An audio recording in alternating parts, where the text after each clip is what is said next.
People had to dig through the debris. Olutalo wakati w'eggwanga lya Iran, Israeli ne Amerika kati lufuuse nnamulanda ng'amabeere ga mbwa kubanga lutwaliddemu n'amawanga amalala mangi agali mu kyondo kya Buwarabu. Jjukira nti amawanga gano bannayuganda bawerako gye bakolera emirimu gyabwe egy'enjawulo lukwatira ddala ku Uganda butereevu. Tukola butaweera era embassy ziri teziweera beebase bakola okulaba nti bayamba n'okumanya bannayuganda bali luddawa. Munnayuganda ategerekese lya Aisha ng'akolera mu ggwanga lya Saudi Arabia atubulidde okukosebwa kwe baafunye anti baakubye ekikompola okulira we yabadde. Olunaku lw'eggulo twabadde ne explosion oba okubaluka wano ku King Khalid International Airport wenkolera emirimu gyange. Unfortunately nti omu ku bakozi bannaffe kuva side ya Asia bambi yalufiiriddemu. N'abatonotono baalumiziddwa naye tewannaba kuddamu kubeerayo afa. And we thank God nti none of us ntegeeza ffe bannayuganda yakoseddwa wadde okulumizibwa mu njaga eno okuggyako okutya ekyamazima twatidde. Ono wabula ategeezezza nga bwe yayambiddwa bannakyewa abakya initiative okumutuusa we bakyamukuumira. Mu kaseera ako buli omu yabadde nga omuntu amuli ku mutwe gwalowooleza gwalabamu obulamu essaawa eyo nga gwakubira. Abasinga batono nnyo abacontactinze ne company oba badduse nga badda ku company oba ku accommodation. Abantu wedda bakwera bamaama baabwe wedda nze ne bannange twakubidde kyeyo era ne tuweereza ttiimu y'abantu 3 ne bajja ne batukima ku kisaawe. Era tusaawa zino tuli mikono gyabwe tuli safe. Ani we yasukumye ebizungirizi byayo ne bikuba airport eye Dubai bannayuganda 12 twasobodde okuba evacuatinga era ne tubatwala mu shelter yaffe mu Dubai. Ekata okwolusa olunaku lwajjo we baakuba mu vicinity ya USA Embassy e Doha bannayuganda 30 abali mu vicinity yemu baatulajanira era nabo ne tusobola okubasengula okubatwala mu shelter yaffe gye tulina mu kibuga Doha ekyakata.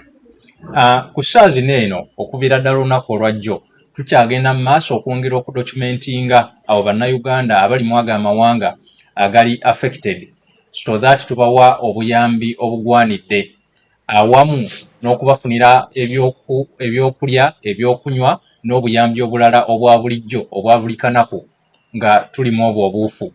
Omuwabuzi w'omukulembeze w'eggwanga ku nsonga z'ebweru Ambassador Abe Kigozi wa Lusimbi agamba nti gavumenti ya Uganda tezinze buzinzi mikono mabega wabula ekola buli ekisoboka okuyamba abatuuze baayo.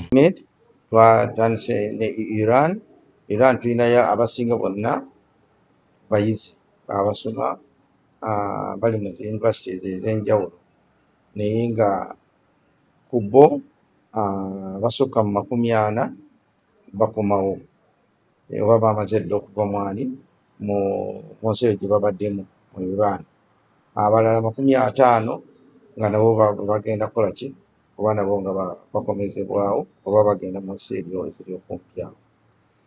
Ne mu mawanga amalala gonna twagala okutegeeza bannayuganda bonna tugenda tuli mu ntegeka zennyini okulaba tufuna bannayuganda tumale okumanya baliwa abaagala okuba nga bavaayo. Tukitegeddeko nti mu mawanga agamu okwata obutambi n'okubusaasaanya ku lutalo luno musango gwa Nnagomola ng'era waliwo n'abamu abalabiddwako nga bakwata obutambi okufuna abagoberezi ku mikutu emigatta abantu awatali kutya kyekiddako. Kubiriza abo bannayuganda abali omwezi ensi naddala ekyondo kya Buwarabu, Israel, USA, Cyprus, Turkey n'ensi endala okubeera obulindaala okwewala unnecessary movements both emisana n'ekiro obutatambula kyeyonoonere because oyinza okugwa mu mizinga n'ofiirwa obulamu.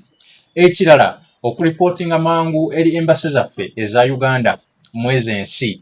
Kenneth Oluka akulira ekitongole ky'obwannakyewa ekya Kye Initiative wamu n'atwala kampuni ya Trust Limited Joram Ojedi balaze nga bannayuganda abali mu mawanga gano be batannafuna buzibu bwonna ng'era bayungudde ttiimu zaabwe okubataasa ku kibambulira kino. Mwazino eno tukubiriza munnayuganda yenna abadde apulaninga okufuluma Uganda ng'agenda mu nsi ez'enjawulo naddala ezo eziri mu bunene obutabanguko n'ekyondo kya Buwarabu okugira nga asibamuko kujiya anaagenda eddaga olutalo luneeno lukomezeddwa because ayinza okufiirwa obulamu.